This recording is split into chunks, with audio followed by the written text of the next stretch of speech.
이광희 교수님, 글로벌 공급망 제표는 어떻게 보면 2017년 트럼프 1.0부터 시작돼서 바이든도 사실은 그 민주당 공화당 할 거 없이 공조가 됐던 거고 그 추세는 지금 이어지고 있는데 그거와 관련된 부분들 또 최근에 관세 정책 이런 것들이 어떻게 보면 뭐 미국뿐만 아니라 주변국, 아시아, 유럽 전 세계적으로 사실 영향을 많이 미치지 않습니까? 공급망과 글로벌 공급망에 대한 재편과 관세 정책에 미치는 우리가 그 경제적으로 좀 고민해야 될 문제들은 어떤 게 있을까요? 네, 이 공급망 차원에서 지금 가장 중요한 거는 지금 철강, 알루미늄 관세입니다. 지금 25% 이상 올린다라고 했고 거기에 해당되는 나라가 한 15개국 정도 됩니다. 우리나라도 지금 들어가 있는데 이 철강 알루미늄이라는 것이 가장 중요한 게 뭐냐면 자동차 산업입니다. 자동차의 이 프레임이나 큰 틀들이 다 철강이랑 알루미늄을 사용하고 있기 때문에 그래서 이 관세가 올라가게 되면 결국 이제 자동차 산업에 큰 충격. 그다음에 이제 파생돼서 기계, 장비라든지 조선도 엄청나게 철강을 많이 쓰잖아요. 그래서 이런 여러 가지 산업들의 충격이 지금 예상되고 있는데 벌써 미국에서는 지금 뭐냐면 이 관세 때문에 미국 자동차 회사들이 일단 고생을 하고 있다.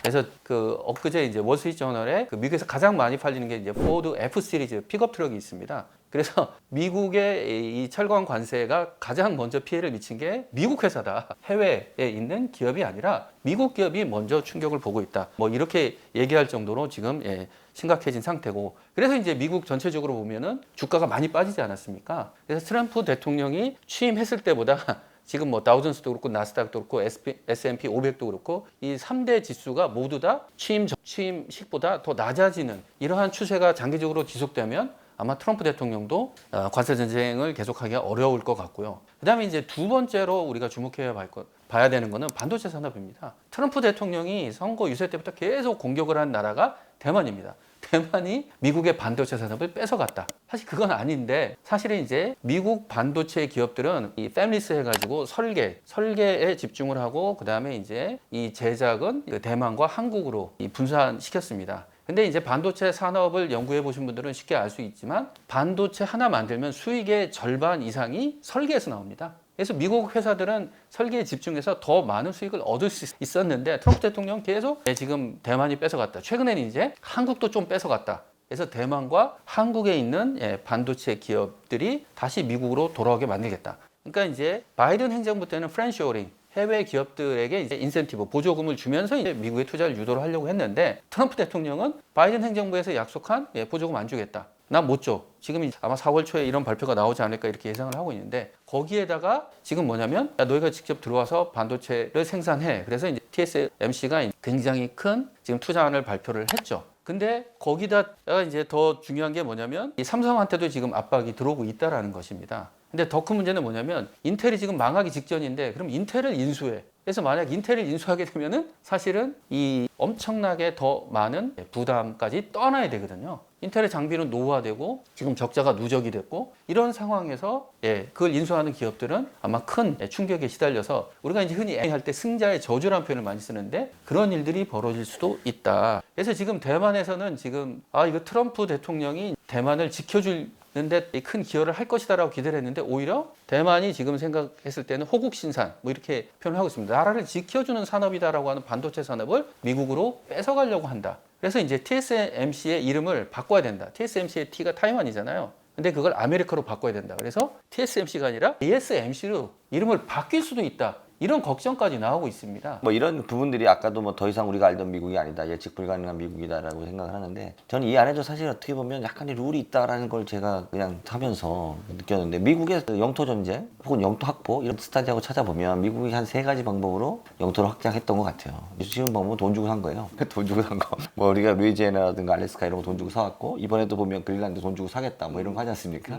그다음에 뭐 우리가 오레간 협정 같은 거 보면은 살살살살 얘기해가지고 협상해가지고 잘 받았어요. 그 말로 봉이 김선달처럼 그게 안 되면 이제 미국이 뭐 멕시코랑 전쟁하고 뭐 스페인이랑 전쟁하고 그래서 무력으로 뺏었어요. 병합했습니다. 지금 뭐 파나마 이런 것도 사실 비슷한 것 같고요. 뭐 가자 뭐 이런 것도 지금 보면 되게 재밌지만 지금 현대판 미국의 그 영토 확장 전쟁이 돈 주고 사는 거 말로 사는 거 힘으로 뺏어오는 거 뭐 이런 여러 가지가 지금 진행되고 있다. 이렇게 보면 미국이 이게 확장 정책이지 저는 미국의 고립 정책이 아닌 것 같다.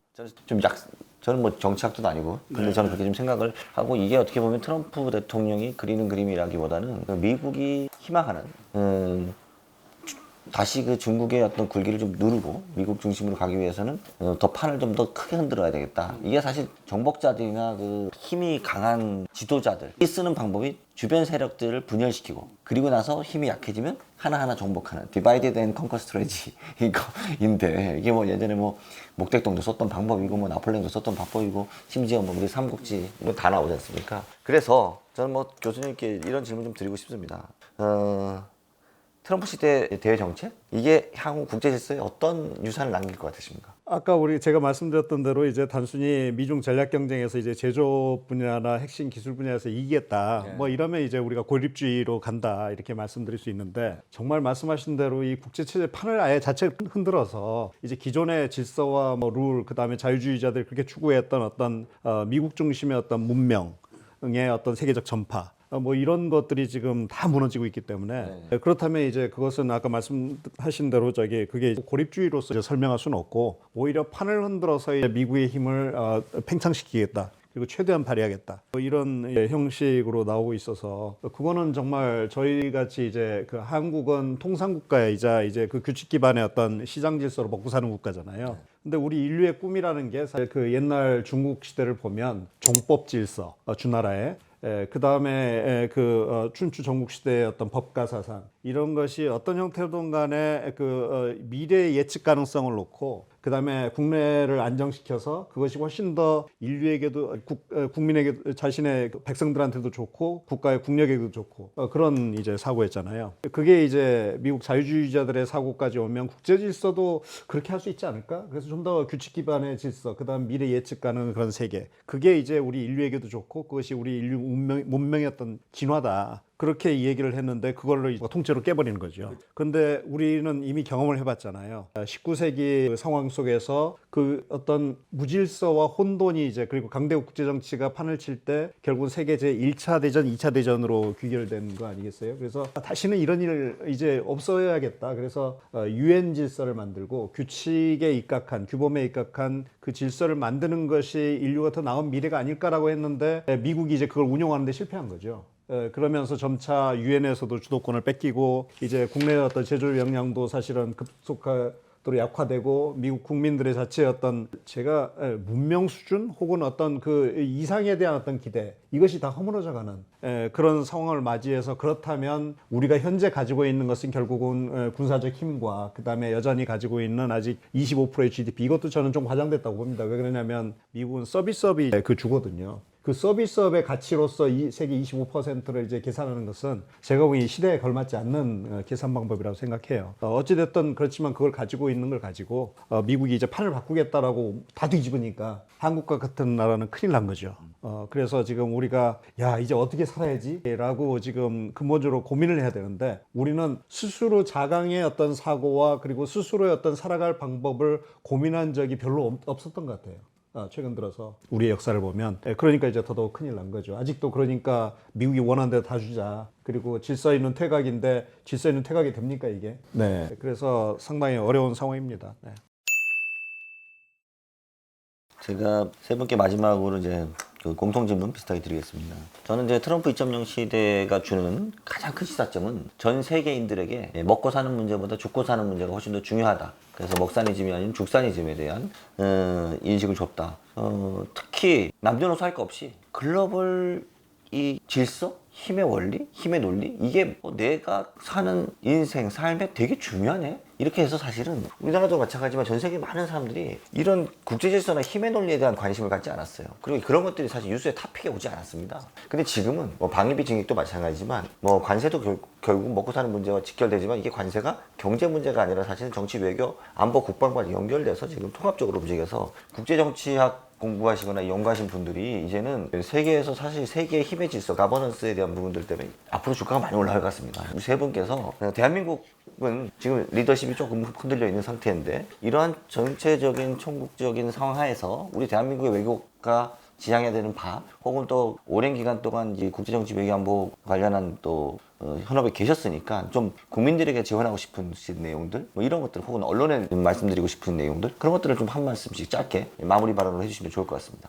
그래서 마지막으로 또 우리가 뭐 어떻게 살 것인가, 트럼프 설전을 보면서 가슴이 와닿는 게 있어요. 카드가 없어. 그럼 우린 카드가 뭐지? 이 질문을 할 수밖에 없는 게 지금 현실이 된 거예요. 그래서 그 카드는 역시 말하자면 이제 저는 항상 얘기하는 게 한쪽은 자강이고 다른 한쪽은 연대인데, 자강 기본적으로 힘이 있어야 될 거예요. 경제든 반도체든 방위 산업이든 소프트 파워든. 자, 우리 스스로 최소한 지킬 수 있는 힘, 자강력이 있어야 될 것이고, 근데 혼자 입으로 살 수 있는 세상이 아니잖아요. 그러니까 누구와 어떻게 손을 잡고 무엇을 협력할지 이제 연대 정신이 중요한데, 공교롭게 또 미국이 저렇게 나가는 바람에 앞으로 하고가 비슷하게 생각하는 사람들이 많을 거예요. 캐나다, 일본, 그리고 아시아에 있는 여러 나라들, 또 EU, 이런 나라들과 연대를 더 강화해야 되겠고, 물론 이제 자강과 연대라는 큰 틀 안에서 우리가 구체적으로 할 수 있는 건 있을 거예요. 그거 구체적인 저 전략을 짜는 것은 이제 우리 정부가 유능한 이제 현명하게 판단해야 될 것이고, 마지막으로 가장 중요한 것은 우리가 지금 처한 상황. 지금은 우리는 사역답이 없어요. 세계는 지금 경랑이 치는 파도 한가운데 대양 속에 있는 상황인데, 우리나라 내던져졌는데 선장도 없어, 방파제도 없어. 그럼 우리는 어떻게 되는가? 그래서 빨리 이 대한민국 혼란이 종식이 되고 민주주의를 회복해서 좀 전열을 가다듬고 지금 앞으로 닥쳐올 파고에 대비해야 되지 않겠나, 그 말씀드리고 싶어요. 저는 우리 스스로를 이제 개방형 통상 국가다. 그래서 이제 자유무역 체제에서 산업화를 하고, 그래서 이제 선진국으로 도약한 세계에서 가장 성공적인 모범적인 개방형 통상 국가라는 스스로의 이제 정체성을 가지고 있었습니다. 근데 트럼프 시대에 자유주의가 쇠퇴하고 보호주의가 등장하면서 이 개방형 통상 국가라는 이 정체성을 유지하기가 점점점 힘들어지는 거예요. 그러니까 이거를 어떻게 잘 지켜 나갈 것이냐. 왜냐하면 우리나라 같은 경우에는 이 경제 성장에서 내수와 이 수출 이 비중을 보면은 비슷비슷합니다. 근데 대부분의 국가들은 내수 비중이 큽니다. 미국 같은 경우 70%까지 넘는데요. 근데 우리나라와 독일이 한 50% 미만입니다. 그래서 이 경제 성장에서 수출이 굉장히 중요하기 때문에 어쩔 수 없이 우리는 이 개방 통상 국가로서 이 생존을 해야 되는데, 그래서 이걸 어떻게 생존할 수 있을지 이 방안을 고민해야 됩니다. 그게 바로 이 경제 안보라고 할 수가 있는데요. 근데 이제 이 경제 안보의 핵심은 뭐냐면 이 경제 문제와 안보 문제의 연계입니다. 그래서 트럼프 대통령이 우크라이나 평화 협상을 압박하면서 내세운 게 뭐냐면 광물 자원 개발권의 50%를 달라. 우크라이나 전쟁은 군사 문제예요. 근데 거기다가 광물 자원의 개발권을 달라. 미국이 경제 원조, 군사 원조 마련해 해줬으니까 거기에 대한 대가를 달라라는 겁니다. 근데 예전에는 그 두 가지가 서로 엮여 있는 문제가 아닙니다. 근데 지금 협상에서는 이 두 가지를 같이 논의하고 있어요. 그러니까 과연 이런 문제를 누가 결정할 수 있느냐? 이 문제를 결정할 수 있는 사람은 대통령밖에 없습니다. 그리고 이거는 국회 비준도 받아야 되고요. 이건 굉장히 중차대한 문제인데, 지금 현재 우리나라의 정책 결정 과정을 보면은 이런 문제가 나왔을 때 어떻게 결정을 해야 되느냐라고 이제 질문을 던진다면 담당할 수 있는 기관이 없습니다. 대통령실에 이제 국가안보실이 있고, 국가안보실 제3차장이 경제안보 문제를 담당한다고 하는데, 3차장이 과연 이러한 문제를 결정할 수 있느냐? 미국과 협상에서 독자적인 이 권한을 가지고 양보안을 만들어낼 수 있게 저는 없다라고 합니다. 이거는 결국은 대통령이 책임지고 해야 된다. 그런 의미에서 이 경제안보 문제는 이제 이 대통령이 담당해야 되는, 그렇죠, 직접 책임을 져야 되는 가장 중요한 문제 중에 하나가 되었다. 그래서 이 경제안보 문제에 대해서 뭐 여러 정부 부처들이 많은 얘기를 하지만 결국은 대통령실에서 대통령이 직접 협상을 할 수 있도록 지원하는 시스템이 빨리 만들어져야 된다라고 저는 생각하고 있습니다. 지금은 바야흐로 국제 정치를 하는 분들이 그 가치가 아주 커지는 그런 시대가 됐습니다. 옛날에는 그 정부의 사실은 용비어천가를 부르는 대외 정책 그 전문가들이 이제 득세를 했고, 그 다음에 또 기업들은 이게 거의 공공재처럼 여겨져서 사실은 국제 정치 쪽에 투자를 하지 않았습니다. 그런데 이제는 이걸 모르면, 그리고 여기에 무지하고 한다면 나라는, 기업은 물론이고 나라조차도 지금 흥망성쇠를 좀 점칠 수 없는 대단히 어려운 상황으로 갈 수 있다는 그런 상황이고요. 트럼프가 여는 새로운 세계는 제가 보기에는 미국과 중국, 러시아의 삼각, 미국이 정립하면서 그 다음에 유럽과 글로벌 사우스라는 그 이합 집단을 같이 거듭하는 그러면서 이제 강대국이 중심이 된 약육강식의 세계가 결합된 이 세계가 앞으로 우리가 직면할 세계입니다. 그거는 이제 기존에 우리가 했던 어떤 그 가치 외교라든가 혹은 국내적인 정치 경제 이익에 기반한 당파적인 어떤 대외 정책을 가지고는 도저히 대응할 수 없는 그런 상황으로 갔다.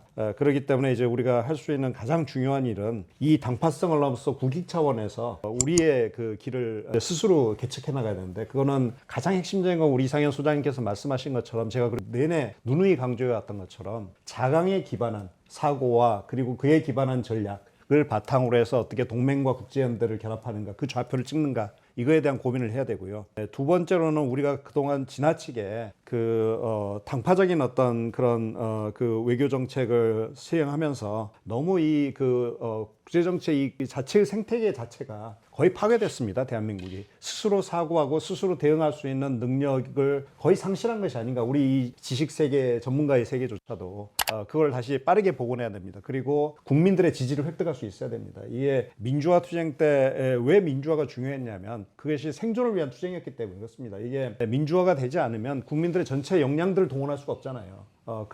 똑같이 지금 이런 국내적인 이익에 기반한 어떤 대외 정책은 그 국민들의 최대한의 역량을 동원할 수 없는 체제입니다. 그래서 이거는 정말 이 시대에 망국적인 그 결과를 가져올 거라고 저는 생각을 하고요. 그래서 가능하면 국민들에게 소상하게 우리의 상황과 이것들을 동의를 구하고, 그리고 당파성을 넘어서서 국익 중심의 어떤 외교 정책을 수립할 수 있는 그런 역량을 가진 지도자가 지금 필요한 시점이고요. 그리고 그런 전문가들을 대거 중용해서 우리가 살아나가야 될 길을 모색해야 된다, 이런 생각입니다. 그리고 북한은 결국은 안보적인 문제로 북한의 비핵화를 실현할 수는 없습니다. 현재 상황에서는. 아니면 전쟁을 해야 되니까. 결국은 다른 방식으로 이제 북한의 문제를 이제 다뤄야 되는데, 그것은 아마 경제적 협력과 아마 소통을 통해서 결국은 접근할 수밖에 없는 문제고, 저는 트럼프가 북한과 개인적인 대화를 하고 뭔가 일을 추진해 나가는데 저는 그거 찬성해야 된다고 생각합니다. 대신 이제 우리와 미국이 긴밀하게 소통을 하면 되는 거죠. 꼭 우리가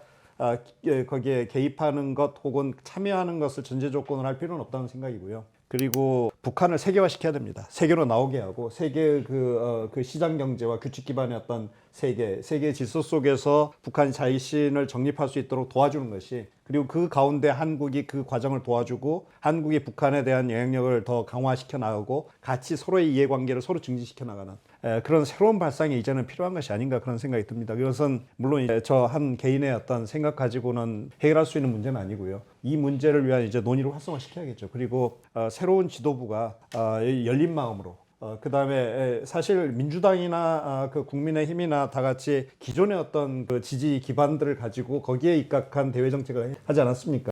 이것을 넘어서는 지도자가 나오지 않으면 대한민국의 미래가 없습니다. 제가 보기에는 이 좀 더 숙고할 시간들을 가지고 우리의 대외 정책을 조정하는 그런 기회로 삼았으면 좋겠습니다. 사단법인 우리 프라자 프로젝트 2025 저희가 한 5편의 지금 시리즈로 진행을 하고 있는데 오늘이 마지막 시간이었고요. 결국 저희가 그 외교 안보 문제에 있어서 현실적으로 봤을 때는 우리나라가 한미동맹의 틀을 유지하는다 할지라도 그 안에서도 주변에 러시아라든가 또 중국 그리고 일본, EU, 말씀 주신 글로벌 사우스 이런 각각의 국가들이 다 이해관계가 지금 맞지 않지 않습니까? 우리나라하고도 마찬가지고 서로 다른 이해관계 하에서 어떻게 그것을 잘 활용해서 연대할 것은 연대하고 대응할 것은 대응하고 그럴 수 있는 좀 전략적인 유연성을 갖는 나라가 되었으면 좋겠다. 그게 결국은 앞서 말씀 주신 것처럼 지금 보수 진보 무슨 뭐 여야 이렇게 지금 사실 뭐 구한말 당파싸움 할 때가 아니다. 이거에 대해서는 모든 컨센서스가 모여졌을 거로 생각이 되고요. 그런 측면에서 지금 보수와 진보를 아우르는 저희 그 프라다 프로젝트 관련해서 보다 많은 분들이 함께 동참해 주시면 저희들은 항상 열려 있습니다. 저희가 매월 셋째 주 수요일에 공부를 같이 하고 있고요. 또 미디어 그리고 학계 모든 분들이 지금 참여하고 있습니다. 사단법인에 대한 관심이 있으신 분들은 아래 링크로 좀 연락 주시면 저희들이 또 함께 모시도록 하겠습니다. 세 분 오늘 귀한 시간 내주셔서 너무 감사드리고요. 앞으로 더 우리가 지금 모여서 공부하는 거 말고요. 이런 유튜브로 소통을 많이 해야 됩니다. 그래서 이제는 국민들이 또 전 세계인들이 국제 질서, 힘의 논리에 대한 관심들이 더 커지고 이게 바로 죽산이즘이 먹산이즘을 만들기 때문에 제가 지금 만든 겁니다. 죽산이즘. 먹산이즘은 다른 분이 만들었는데 자 그러면 세 분 감사했습니다.